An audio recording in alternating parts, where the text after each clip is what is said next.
औज़ुबिल्लाहि मिनश्शैतानिर्रजीम बिस्मिल्लाहिर्रहमानिर्रहीम नहमदहु व नसल्ली अला रसूलिहिल करीम अम्मा बाद अस्सलातु वस्सलाम अलैका या रसूलल्लाह अस्सलातु वस्सलाम अलैका या हबीबल्लाह अस्सलातु वस्सलाम अलैका या नबी अल्लाह। मोहतरम सामईन, हाज़रीन, नाज़रीन और दूर दराज तमाम सुनने वाले हमारे दोस्तों, भाइयों, बुजुर्गों और बहनों, अस्सलामु अलैकुम वरहमतुल्लाहि वबरकातहू। सरकार इमाम हिंद शाह अफजल रहमतुल्लाह अलैह के नाम पर चलने वाले माहाना प्रोग्राम खुसूसी मजलिस, जिसका नाम आज हम लोग मजलिस ज़िक्र फ़िक्र तो रखते ही थे, लेकिन इस मजलिस का नाम है मजलिस मोहब्बत। मजलिस मोहब्बत ही है, क्योंकि हम लोग सब मोहब्बत रखने वाले लोग हैं और तमाम औलिया अल्लाह के चाहने वाले लोग हैं, लिहाजा इस मजलिस का नाम ही मजलिस मोहब्बत। तो जैसा कि हम लोग हर बार करते हैं, इस बार भी उसी तरीके से हम लोगों ने किया। और ज़्यादातर लोग तो सब पुराने भाई हैं, लेकिन कुछ लोग नए भी हैं, उनका भी इस्तकबाल है, और जो पुराने लोग हैं उनका भी इस्तकबाल है इस माहाना प्रोग्राम में। और जो नए हजरात जो पहली बार हमारे प्रोग्राम वगैरह को देखते हैं, उनका भी तहे दिल से खैर मकदम है। तो कहना यह है कि आज के इस मजलिस के नशिस्त में जो सबसे पहले हम लोग एदारिया पेश करते हैं, तो उस एदारिया में कुछ खुसूसी बात हम लोग आपस की पहले कर लेते हैं, यानी मन की बात कर लेते हैं। उसके बाद रात भर जो हम लोगों का चलता है, उसका एक पूरा रूटीन और पूरा जो है शेड्यूल होता है। जैसा कि हम लोगों ने देखा कि नज़र न्याज और फातह खानी वगैरह हम लोग सबसे पहले ही कर लेते हैं, इसालो सवाब वगैरह करके हम लोग जो है ये करते हैं। उसके बाद हल्का ज़िक्र खफ़ी और ज़िक्र जली हम लोगों से अभी छूट गया। इंशाअल्लाह आखिरी सेशन में हम लोग वक्त निकाल के कर लेंगे।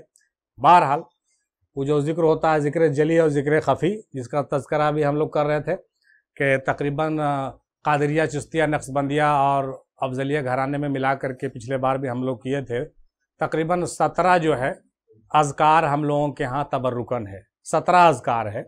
तो 17 अज़कार का हम लोग जो है तबर्रुकन थोड़ा सा एक रिवीजन करते हैं, ताकि याद रहे सबको, और जिसको इजाज़त है उसको वो मुकम्मल करता है, स्टेप बाय स्टेप चलता है और उसको पूरा करता है। तो उसको एक तबर्रुकन हम लोग करते हैं इंशाअल्लाह। फर्स्ट सेशन में नहीं हुआ तो आखिर वक्त में 3 बजे के बाद हम लोग इंशाअल्लाह वक्त निकाल के कर लेंगे, अगर मौका माहौल ठीक रहा तो। ऐसे तो माहौल आज अच्छा है, मौसम भी ज़्यादा गर्म नहीं है, ठीक है ना। तीसरी बात यह है कि हम लोगों ने जो लंगर वगैरह का प्रोग्राम कर लिया, तो ये लंगर वगैरह तो हो ही गया और हो ही जाता हर बार।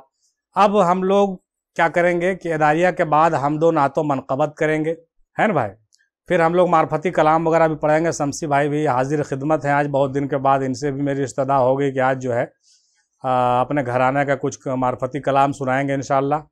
और एक चीज़ और आज हम लोग करेंगे, अगले बार की तरह तज्ज़िया नामा भी हम लोग आज पेश करेंगे, जिसका उन्वान होगा मग़ज़ कुरान, जिसके बारे में मौलाना रूम ने कहा कि मनज़ कुरान मग़ज़रा बर्दाश्तम अस्तखां पेशे सगा अंदाख्तम। मैंने कुरान के मग़ज़ को और रख लिया और हड्डियों को कुत्तों के लिए फेंक दिया। तो वो मग़ज़ क्या है, उस पर आज तज्ज़िया करेंगे। बड़ा ज़बरदस्त तज्ज़िया करेंगे कि मौलाना रूम ने जब ऐसी बात कहा कि मैंने मग़ज़ को ले लिया और हड्डियों को कुत्तों के लिए छोड़ लिया, तो कुत्ता किसी को कहना नहीं है, लेकिन हकीकत में कौन कुत्ता है ये तो हम लोग को पढ़ने के बाद समझ में आ जाएगा, है ना। तो कहने का मतलब कि उस पर हम लोग आज तज्ज़िया करेंगे 1 घंटे का इंशाअल्लाह, वक्त निकाल के 11 बजे। उसके बाद इश्किया कलाम का दौरा चलेगा। फिर सामईन हजरात के कुछ सवालात आप लोगों के लेकर के उस पर तज़करा करेंगे, और वक्त बचने पर जो ऑनलाइन सवाल पूछे जाते हैं उस पर भी हम लोग तबसरा इंशाअल्लाह ताला ज़रूर करेंगे, दादा इमाम हिंद के तालीमात के रोशनी में, आप लोगों की दुआ के साथ। आखिर में सलाम व क़याम होगा, मुनाजात वगैरह भी हो जाएगा वक्त निकाल करके। लेकिन सबसे पहले आज हम लोग अपने रवायत के मुताबिक एदारिया पेश करेंगे, और आज एदारिया में हम आप लोगों को बताएंगे कि हम ये प्रोग्राम नवादा में क्यों शुरू किए हैं, और पिछले 2 साल से जो शुरू किए हैं तो उसके पीछे असल वजह क्या है, क्या मजबूरी थी हमारी, जिसके वजह से, चूँकि जनाब सवाद साहब भी मौजूद हैं, ये बराबर बहुत दिन के बाद आए हैं, और इनके घराने के काफ़ी लोग हमारे आस्थाने से जुड़े हुए हैं, तो उनके सामने वो बात बताना ज़रूरी है। किसी की कोई ऐबजोई नहीं करनी है, लेकिन वो मजबूरी हमको बताना है कि क्यों हमको यहाँ पे करना पड़ा, करना कितना ज़रूरी था मेरे लिए यहाँ पर। अब पिछले 2 साल से जो हम लोग कर रहे हैं, तो उसके पीछे राज क्या है कि फल फूल भी रहा है। हमारा ऑफलाइन प्रोग्राम भी जो है फल फूल रहा है और ऑनलाइन प्रोग्राम भी फल फूल रहा। तो इसका राज आज हम लोग को पहले आज समझना है एदारिये में।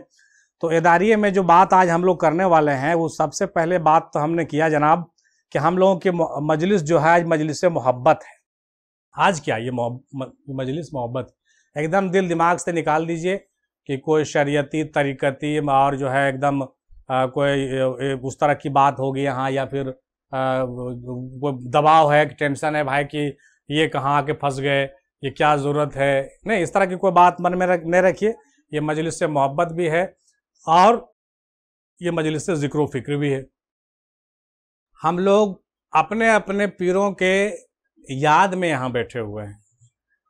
जिनका जो पीर है उस पीर को तस्वुर करे और उसके याद में इस मजलिस में बैठे। इंशाअल्लाह ताला हमारा दावा नहीं बल्कि एक वादा है कि उनकी पीरों की निगरानी और उनके पीरों की जो है फैज़ व करम उन पर ज़रूर होगी।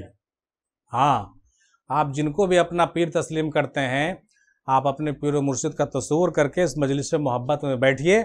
और अगर आप इस मजलिस से मोहब्बत को समाद कर रहे हैं कहीं भी, तो आपको वहाँ भी ये फैज़ ज़रूर इंशाअल्लाह मिलेगा इंशाअल्लाह ताला, अब मिलता ही रहता है। और दूसरी बात ये कहना चाहते हैं जनाब सौगात साहब आपको ख़ास तौर से कि यहाँ पर हम लोग जो महीना में एक बार जो करते हैं, वहाँ पर असल मकसद होता है अपने पीर के सबक को याद करना और दोहराना। अपने पीर का सबक को दोहराना, रिवीजन करना। तो इसमें तो कोई बुराई भी नहीं है। अपने पीर के सबक को याद करने का हमको हक है। अच्छा, एक रात अगर नहीं सोएंगे तो क्या बिगड़ जाएगा। अगर एक रात अपने पीर का नाम हम लोग दे दें तो हो सकता है इसकी कुछ बरकत हमको मिल जाए, हमको जो है मग़फ़रत अता हो जाए या कुछ ऐसी ख़ास बात अता हो जाए।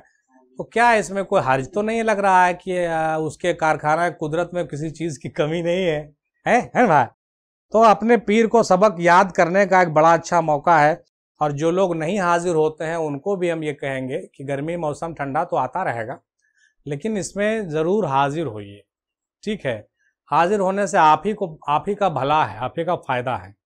अच्छा, दूसरी बात ये है, अपने पीर भाइयों को जमा रखना हमारा भी एक मोटो है। हम क्या चाहते हैं कि हमारे पीर भाई जो है तितर बितर हो रहे हैं, उनको ज़रा सा देखा जाए।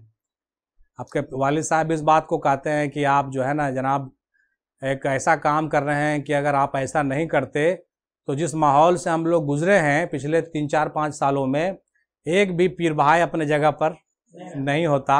लेकिन अल्लाह का फजल व करम और हमारी एक अदना सी कोशिश रही कि हम कुछ लोगों को समेटने में कामयाब हो पाए। कुछ लोगों को, सब तो नहीं कहेंगे, कुछ ही लोगों को समेट के रखे हुए रहते हैं। अब दादा इस खिदमत को कबूल कर लें तो अच्छी बात है ना भाई।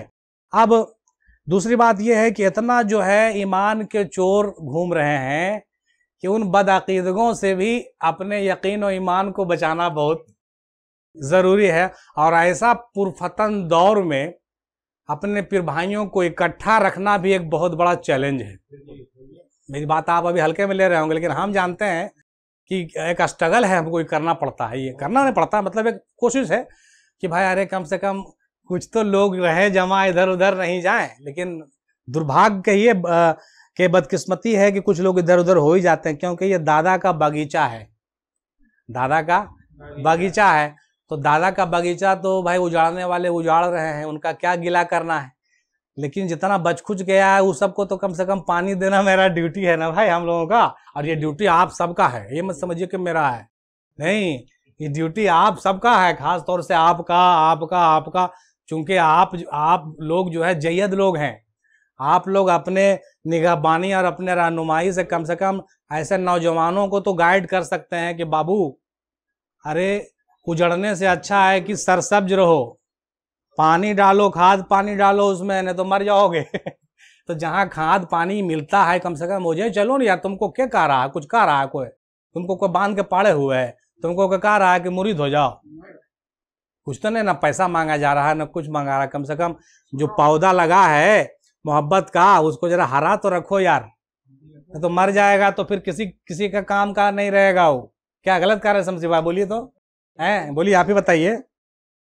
उसके अलावा जो है दादा के तालीमात को आम करना एक हमारा शौक और हॉबी भी है, और पढ़ने लिखने का शौक तो हमको है ही, जानते ही हैं। उसके अलावा जो हम कह रहे थे असल बात, अच्छा कुछ लोग हमको ये भी कहते हैं कि आप माने इसके आपको ऐसा करने की क्या ज़रूरत है। तो वही बात हम पहले आपको छेड़े थे कि हमको ऐसा क्यों करना पड़ा। अब इसको समझाने के लिए हम एक बात आप लोगों को ज़रूर कहेंगे अपने अदारिये में, जो सब तक ये बात पहुँचे, जो हाजिर होते हैं उन तक भी, जो हाजिर नहीं होते हैं उन तक भी, क्योंकि हम जानते हैं कि यहाँ पर पहुँचते हैं 10-15 आदमी ज़रूर, लेकिन हमको सुनते हैं 3-4-5 हज़ार आदमी। हमारे अदारिये को पर्सनल टॉकिंग को भी 4-5 हज़ार आदमी सुनते हैं, और उसमें ज़्यादातर लोग दादा मीम हिंदी के आस्थाने से जुड़े हुए भी लोग हैं जो सुनते हैं। ये मेरे लिए खुशकिस्मती की बात है कि किसी शर्म के वजह से वो गरीब खाने पे नहीं आ पाते हैं, लेकिन मेरी बात उन तक पहुंच जाती है, तो ये दादा का अच्छा कर्म है, और दादा इसी बहाने उनको जो है संवारें। अब रह गई बात, अब हम उसको समझाने के लिए एक छोटा सा मिसाल देंगे फारूक। क्या देंगे? मान के चलिए कि हम मुरारी एंड कृष्णा बस पर बैठे हुए, हम लोग 50 आदमी थे, 50 आदमी, और वो बस जा रही थी पटना। बहुत जहन खोल के ये बात सुनिएगा शौकत भाई, आप भी, आपको समझ में आ जाएगा कि मेरी इस बदमाशी के पीछे राज क्या है। जो हम बदमाशी कर रहे हैं अभी नवादा में, उसके पीछे राज क्या है इसको बदमाशी न कहेंगे, है ना भाई। तो हम लोग मुरारी एंड कृष्णा बस पर 50 आदमी, 60 आदमी या 100 आदमी बैठ के, जितना सीट था, पटना जा रहे थे। रास्ते में नगर नौसा के पास पहुंच करके बस का इंजन हो गया सीज। बस का इंजन सीज हो गया। अब कितना ड्राइवर स्टार्ट करता है, गाड़ी स्टार्ट नहीं हो रहा। अब भाई जिसको ट्रेन पकड़ना है, किसी को दुबई जाना था, किसी को डॉक्टर के पास दिखाना था, सब अपने अपने आदमी 50-100, तो सबका अलग अलग टारगेट होता है, अलग अलग गोल सबका है ना भाई, सबका डेस्टिनेशन अलग होता। अब जब ये हालत हो गया तो क्या करेगा पैसेंजर? सो बताओ बाबर आप ही, पैसेंजर क्या करेगा? पैसेंजर तो परेशान हो जाएगा, अरे भाई जल्दी करो, पैसा वापस करो, या तो पैसा वापस करो या नहीं तो फिर दूसरा बस पर हम लोग को बिठाओ। ड्राइवर क्या करता है, तुरंत फोन लगाता है मुरारी एंड कंपनी को, ठीक है, कहता है भाई हमारी तो बस का इंजन सीज हो गया, या तो जल्दी से दूसरा बस भेजिए या नहीं तो हम सबको पैसा वापस करेंगे, क्योंकि दिक्कत हो जाएगा। मुरारी एंड कृष्णा कंपनी का मालिक तो जानवे करते हैं कितना टनाटन है ना। पुलिस कह रहे रुको रुको रुको, तुरंत दूसरा बस हम भेज रहे हैं। तुरंत तो एक दूसरा बस नवादा से भेजता है, एकदम फाट से नगर नौसा पहुंचता है वो, और वहां पे जाकर लगाता, कहता भाई जितना जिसको जिसको चलना है जल्दी इस पर सवार हो जाइए, हम लेके चलेंगे, 10-20 मिनट लेटन होगा है। तो जो तेज तरार लोग होते हैं सब उस पर उठ कर फट से आ जाते हैं। कुछ लोग जो ज्यादा जल्दी में थे वो फटाफट पैसा लेके भी निकल गए थे, उनको 20 मिनट। हाँ, मुरारी एंड कृष्णा का है, वो तो एक ही कंपनी का बस है ना। हाँ, यही तो समझने की बात है। अरे भाई कंपनी वाले को ड्राइवर ने फोन किया, कहा भाई अरे आपका बस तो खराब हो गया, तो क्या दिक्कत है, मेरी कंपनी का और बस है ना जी, अरे पुराना खराब हुआ तो नया भेज रहे हैं, क्या दिक्कत है।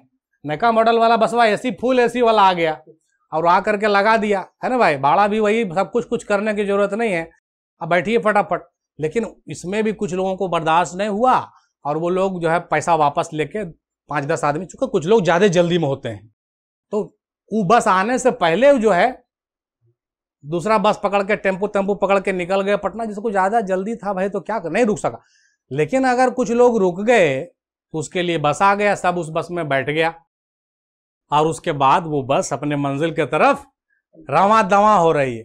लेकिन उसके बाद भी कुछ लोग बस में ऐसे थे जो उस बस को छोड़ के नया बस में आने के लिए तैयार नहीं हुए। उनका कहना था कि बस आज न कल तो बनवे करेगा, जब बनेगा तब इसी से जाएंगे, कोई जरूरी नहीं है पटना जाना अभी हमको, अरे आज नहीं कल पहुंचेंगे, मगर जाएंगे तो इसी बस। इसलिए कि इस बस के ड्राइवर से हमको बड़ी प्रेम है, ठीक है, कंडक्टर भी बड़ा मजेदार है। तो उनको लगा कि ठीक है, तो उसमें से कुछ लोग बैठे रह गए। तो उन लोग जो बैठे रह गए, तो अब देखिए उन लोगों का बस का इंजन कब बनता है और वो लोग कब पहुंचते हैं। लेकिन अफसोस तो तब होता है अजीम, उस बस में बैठने वाले में से कुछ लोग ऐसे भी हैं जो ही कह रहे हैं कि इंजन कुछ खराब नहीं हुआ है, ये सब एक इम्तहान है, ना इंजन खराब हुआ है ना कोई बात है, ये सब छल कपट है, धोखाधड़ी है, जो बैठल रह जाएगा वही पहुंचेगा। ये कितने बेवकूफ़ी वाली बात है, जरा आप ही लोग बताइए कि जो लोग ना तो इंजन को खराब होने का यकीन उनको है और ना ही नया बस आने का यकीन उनको है, और ना अपने कंपनी पर भरोसा है। बाबर ने बड़ी अच्छी बात कही, अरे क्या दिक्कत है, कंपनी तो एक ही है। तो जो कंपनी को पहचानने वाले लोग तो तुरंत ब्रांड पढ़ लिएगा, अच्छा ये तो मुरारी एंड कृष्णा है।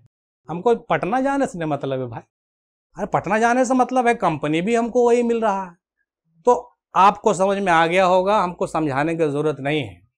मतलब ये स्थिति रहने की वजह से आज हम लोगों को मजलिस नवादा में करनी पड़ रही है और फुल एसी वाला बस चलाना पड़ रहा है, ठीक है ना। और पूरे मंजिल मकसूद की तरफ रवां दवा है हम लोग इंशाअल्लाह ताला। हाँ, कंपनी भी वही है और ड्राइवर भी वही है और सब कुछ वही है, टिकट भी वही है, पैसा भी नहीं लगना है। सिर्फ अपने दिलो दिमाग को खोल के चलना है कि भाई ये बस नहीं वो बस, जाना तो पटना ही है, जाना तो पटना है। उम्मीद है मेरी बात लोगों को समझ में आ गई होगी, कोई टेंशन की बात इसमें नहीं है। अब रह गई बात, एक ऐलान भी हम ये करना चाहेंगे कि जो लोग अभी तक किसी तरह की गलतफहमी में मुब्तला हैं, उनसे मेरी पुरखुलूस अपील है कि आप बस में आके बैठ के तो देखिए। आप मुरारी एंड कंपनी के नए बस में बैठ के तो देखिए। वो पटना अगर नहीं पहुंचाएगी तो फिर कहिएगा, अगर आपको पैसा लगेगी तो कहिएगा, आपको कोई दिक्कत होगी तो कहिएगा, लेकिन आप अपने वक्त को बर्बाद मत कीजिए। क्योंकि इंजन जब सीज हो जाता है गोल्डन तो जल्दी बनता नहीं। अब ये हम नहीं कहते हैं कि नहीं बनेगा, अल्लाह करे बन जाए। हम लोग दिन रात दुआ करते हैं कि वो बस भी जल्दी जल्दी बन जाए। आमीन कहिए ना आप लोग जी। वो बस जल्दी जल्दी बन जाए तो जो लोग उसमें बैठे हुए हैं वो लोग भी मंजिल को पहुंच जाए, कौन मना करता, अच्छी बात है। अल्लाह करे उनको भी मंजिल मकसूद पर पहुंचा दे। लेकिन हम ये भी दुआ करते हैं कि उस बस में बैठे हुए लोगों को ये भी पता चल जाए कि भाई इंजन वाकई खराब हो चुका है। आप भरम में नहीं रहिए। अगर इंजन खराब नहीं होता तो 5-5 साल तक बस रुका नहीं रहता। अगर 5 घंटा तक बस रुका हुआ है शमसी भाई, इससे मतलब साफ है कि कोई मामूली पंचर नहीं है। अगर पंचर होता तो 1-8 घंटे में बन जाता, यानी 1-8 साल में वो क्लियर हो जाता। क्या शौकत हुआ बोलिए। लेकिन जो गाड़ी 5-5 साल तक पंचर हो या बिल्कुल नहीं चलने के लायक हो, इंजन स्टार्ट ही नहीं हो रहा हो, एकदम यकीन जानिए उसका इंजन सीज है। मालिक कब उसका इंजन चेंज करेगा ये उसकी मर्जी है, कि नहीं करेगा ये भी उसकी मर्जी। अगर वो बस का जो ड्राइवर या वहां का स्टाफ होंगे कुछ एक्टिव होंगे और मालिक से उनका रब्त अच्छा होगा तो ये काम जल्दी करवा लेगा। कह दीजिए सुभान अल्लाह। लेकिन अगर मालिक के नजर में वो ड्राइवर और स्टाफ अच्छे नहीं होंगे तो वो मालिक उस पर ज्यादा वक्त बर्बाद नहीं करेगा, जल्दी वो नया बस पर ध्यान देगा और नया पैसेंजर पर ध्यान देगा। लेकिन उसको जल्दी बनाने में उसको हड़बड़ी नहीं करेगा। हाँ बनाएगा, उसका बस है तो बनाएगा, बना सकता है ना भाई। अब बनाना ही चाहिए क्योंकि उसका बस है ना, बस तो उसी का है।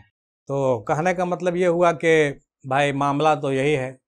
इसलिए तमाम लोगों से जो है, बिलखुसूस अपने पीर भाइयों से मेरा पुरखुलूस अपील है कि वो जो है क्या करें, तजदीद कर लें। क्या कर लें, तजदीद कर लें। इसलिए हम सबको दावत दे रहे हैं कि इस बार जो अगले महीने का जो मुहर्रम हम लोग का आने वाला है, मुहर्रम के 6 तारीख को जो लोग बैत तजदीद नहीं किए हैं वो ज़रूर बैत तजदीद आस्ताने पर चल करके कर लें। एकदम सख्त हिदायत है मेरी जानिब से। बाद में ये नहीं कहिएगा कि आपने हमको क्यों छोड़ दिया था बाद में, क्योंकि भाई हम सबको बस में बिठाने वाले हम ही हैं। पुराने बस में भी बिठाने वाले हम ही हैं तो नए बस में बिठाने वाला खलासिया भी हम ही हैं। इसीलिए जिस खलासी के कहने पर पुराने बस पर बैठे थे उसी के खलासी के कहने पर नया बस में आ जाइए, और नहीं तो हमको नहीं कहिएगा कि हमको छोड़ दिया था। बिल्कुल सही कह रहे हैं, क्या जनाब गलत कह रहे हैं। इसीलिए पिछले बार तो हम लोगों ने 50-60 लोग थे, उन लोगों ने हम लोगों ने बैत तजदीद कर लिया माशाअल्लाह अल्हम्दुलिल्लाह, और सब के बैत तजदीद को दादा ने कबूल भी किया है। इसकी पूरी एक्नॉलेजमेंट मिली हुई है सब भाइयों को भी और हमको भी। इंशाअल्लाह इस बार की भी बैत तजदीद की सारी कबूलियत होगी, क्योंकि बैत उन्हीं का, आस्ताना उन्हीं का, कंपनी उन्हीं का, बस उन्हीं का, पहुंचना भी वहीं है। बस इंजन सीज होने की वजह से हमने जगह बदला है। खुदा करे वो इंजन जल्दी लग जाए तो हम लोग फिर से नए बस में, पुराने बस में भी जाने के लिए तैयार हैं, कोई हर्ज की बात नहीं है ना भाई। क्या तो उम्मीद है कि इस बात को समझा जाएगा और इस वाक्य को बयान करने के बाद, इस मिसाल को बयान करने के बाद आपको समझ में आ गया होगा जनाब शमसी भाई कि ऐसी सूरत में हमको किसी भी लाइसेंस और पगड़ी की जरूरत नहीं है। क्यों? क्योंकि हम तो भाई खलासी हैं, हम ड्राइवर भी नहीं और हम कंडक्टर भी नहीं और हम बनना भी नहीं चाहते। हम खलासी थे, खलासी हैं, खलासी रहना चाहते। क्या फर्क पड़ता है? लेकिन हाँ, बस वही था, वही है, वही रहना चाहिए। बस वही था, वही है और वही रहेगा भी, है ना भाई? क्या गलत कह रहे हैं? बोलिए। तो कहने का मतलब ये हुआ, अब बात निकल गई है, बाज लोगों को पगड़ी की बड़ी शान और शौकत होती है। तो भाई जहां तक पगड़ी की बात है, तो इतने लोग हमको पगड़ी ऑफर किए हुए हैं कि हम कहेंगे तो आपको हंसी भी आएगी और आपको ताज्जुब भी होगा कि अच्छा, पगड़ी तो सब फोन कर कर के देना चाहते हैं, हमको बोला बोला के देना चाहते हैं, लेकिन कसम खुदा की कसम है पीर मीम हिंदी की कि उसकी हमको जरूरत ही नहीं। कहते हैं ना भाई कि जिसको भूख नहीं तो उसको बिरयानी क्या है? जब भूख रहेगी उसकी तब ना। बहुत से लोगों को एक आध पगड़ी पर बड़ा फख्र है। अरे भाई मेरे पास तो 100 पगड़ी का लाइन है, जब कहेंगे 100 पगड़ी लोग एक सिलसिला से नहीं 17-18 सिलसिला से मिलेगा हमको, लेकिन उसकी हमको जरूरत नहीं है। हमारे लिए बैते ओवैसिया, बैते मोहब्बत काफी है। मेरे लिए हमारा पीर काफी है और आप लोगों को भी आपका पीर ही काफी है। क्या जरूरत है उसकी? अब अगर वाकई उस कंडीशन में हम लोग हो जाएं, कभी भी, आप भी, हम भी, कोई भी, जब वाकई रसूल पाक ये कहना शुरू कर दें कि नहीं तुमको हर हाल में पगड़ी बांध के बैठना है, तो हुक्म की तामील होगी। लेकिन उसके बिफोर इस तरह की कोई एग्रीमेंट हम लोग साइन करने वाले नहीं हैं। हाँ, वो तो एक मजबूरी की बात होती है वो कभी भी, लेकिन हम तो उसके लिए पहले ही माफी मांग चुके हैं, बारगाह नबवी से भी है, बारगाह वलायत से भी, कि भाई हमको आज़ाद रहने दीजिए। हमारे आइडियल देखिए हज़रत अल्लामा इकबाल है, हमारे आइडियल जो है हज़रत अमीर खुसरू हैं। क्या अमीर खुसरू का कोई घटिया मकाम है? क्या हज़रत अल्लामा इकबाल का कोई घटिया मकाम है? बता दीजिए। तो कुछ लोगों को ऐसे भी रहने दीजिए, क्या दिक्कत? तो उम्मीद है कि मेरी बात तमाम लोगों को समझ में आ गई होगी और ये मजलिस मोहब्बत को फूलना फलना है। और कुछ लोग कहते हैं कि क्या आप ड्यूटी पर हैं, मामूर हैं आप, आपको किसने इजाजत दी है? मैंने बता दिया सारा कहानी। मैं ड्यूटी पर हूं भी और नहीं भी, दोनों बात है। हालात ऐसे है कि मुझे ड्यूटी करना पड़ रहा है और कंडीशन ऐसा है कि मुझे ड्यूटी करना भी नहीं है, दोनों बात। और जितना जल्दी ये ड्यूटी से फारिग हो जाए हम लोग उतना अच्छा है, इसलिए कि आज़ाद रहने की बात ही कुछ और होती। हम तो चाहते हैं कि ये निज़ाम भी ज़रूरत नहीं है उसकी हमको, है कि नहीं? अकेले में गाना गाने में अलग बात, मज़ा ही कुछ और है, लेकिन ज़रा 10-20 लोगों के बीच में इसलिए हमको गाना गाना पड़ता है कि थोड़ा सा अभी हमको सबको यूनाइट रखना है। इधर उधर सब लोग जो है इधर उधर हो रहे हैं, दादा के पीर भाई लोग, और उसके अलावा भी दूर दराज के लोगों को भी फायदा हो ही रहा है। तो खैर दूर दराज के लिए तो अगर हम लोग मजलिस नहीं भी करेंगे तो दूर दराज लोगों के लिए काफ़ी है, वो तो ऑनलाइन होता है सब चीज़। लेकिन यहाँ पर हम लोग इसलिए रखते हैं कि जो मौजूदा जैसे बाबर जैसे लोग हैं, बाबर जैसे लोग, इब्रार के जैसे लोग, फारूक जैसे लोग, नाजिम अजीम जैसे लोग, नौजवान, वो कैसे आखिर बैठेगा? नहीं तो हर बात तो मोबाइल और ऑनलाइन से नहीं होता है, बैठने का वो वक्त चाहिए। तो जब तक चल रहा है हम लोग यहाँ चलाएंगे, फिर इंशाअल्लाह कुछ और रास्ते हमवार होंगे तो देखा जाएगा इंशाअल्लाह ताला, है कि नहीं? या फिर आगे हो सकता है कुछ और चेंजिंग आए, ऊपर से डायरेक्शन बदलता रहता है कि नहीं? तो देखा जाएगा इंशाअल्लाह। तो मैं ड्यूटी पर हूँ भी और नहीं भी, और मैं साहिब मामूर भी हूँ और नहीं भी, दोनों बात। मुझे इजाजत है भी और नहीं भी है। हम तो सवाल करने वाले का जवाब भी वैसा ही देंगे ना। तो कहने का मतलब यह है कि हमने बस का कहानी सुना करके आपको बावर करा दिया कि मामला क्या है ना? उम्मीद है कि डाउट क्लियर हो गया होगा ना। बहुत सारे लोग पूछते रहते हैं, बहुत से लोग हंसी मजाक भी उड़ाते हैं। बहरहाल दादा मीम हिंदी रहमतुल्लाह अलैह किसी की कोई कॉपीराइट नहीं है। कॉपीराइट है? कॉपीराइट समझ रहे हैं ना भाई, मेरा ही है बस, कोई दूसरा आदमी हमारे पीर का नाम नहीं ले सकता है, ऐसा तो नहीं है ना? आप किसको रोकिएगा? लोग दूसरे मुल्कों में नाम ले रहे हैं ना, नहीं, किसको रोकिएगा आप? हाँ ये कर सकते हैं कि ठीक है भाई मज़ार पर आने जाने में दिक्कत कर सकते हैं, लेकिन वो भी नहीं कर सकते हैं आप, इसलिए कि मज़ार खुले जगह पर है। आप कैसे उसको रोक सकते, नहीं रोक सकते है ना भाई। और खुले मज़ार और खुले आस्थाने पे तो कोई भी आ जा सकता है।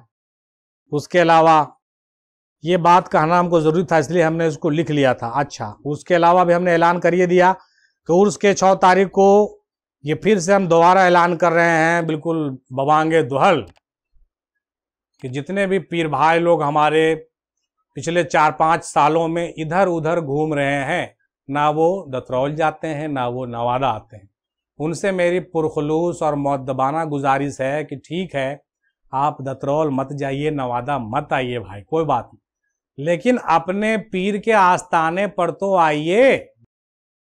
अपने पीर के आस्थाने पर आ करके कम से कम कलमा ही पढ़ लीजिए, अपने भी पढ़ लीजिए ना। कोई ज़रूरत नहीं कि हम ही रहें। कुछ लोगों को हमारे रहने से तकलीफ है कि भाई तुम आ करके कलमा क्यों पढ़ा देते हो सबको। अरे भाई कलमा हम क्यों पढ़ा देंगे, लोग खुद कलमा पढ़ते हैं।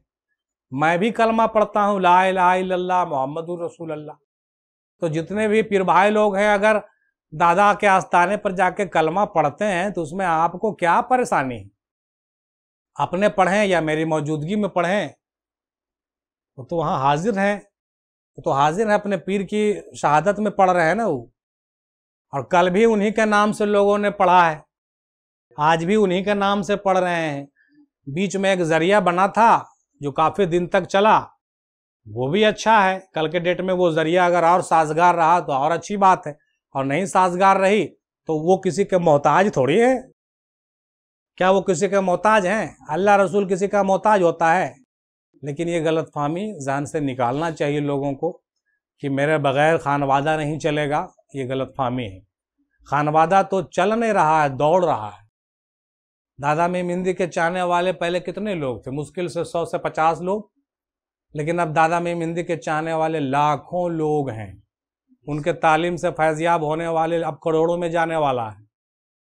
किसको रोकिएगा जनाबे आला, किसको रोकिएगा? कादरी हो, चिश्ती हो, नक्शबंदी हो, सारवर्दी हो, मदारी हो, इफ्तिखारी हो, वारसी हो, मुजद्दिदी हो, फिरदौसी हो, कसम खुदा की रोज़ाना 1-2 फ़ोन हमारे पास पीरों के आते हैं, कभी कादरी चिश्ती, कभी नक्शबंदी का, कभी सारवर्दी का। उनके पीर लोग कहते हैं कि हमारे मुरीदों को चैनल से फ़ायदा हो रहा। अरे भाई तो हमारे चैनल से दूसरे लोगों को के बुजुर्गों के मुरीदों को फायदा हो रहा है, तो हमारे पीर के मुरीदों को फायदा क्यों नहीं हो रहा? हमको ही समझ में नहीं आ रहा है। क्या सवाल बनता है ना? नहीं बनता है सवाल।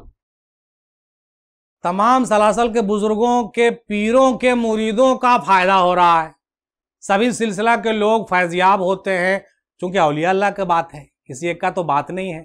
तो दूसरे के घर में जब रोशनी जा रहा है तो घर के लोग अंधेरे में क्यों हैं? ये सवाल तो बनता है ना।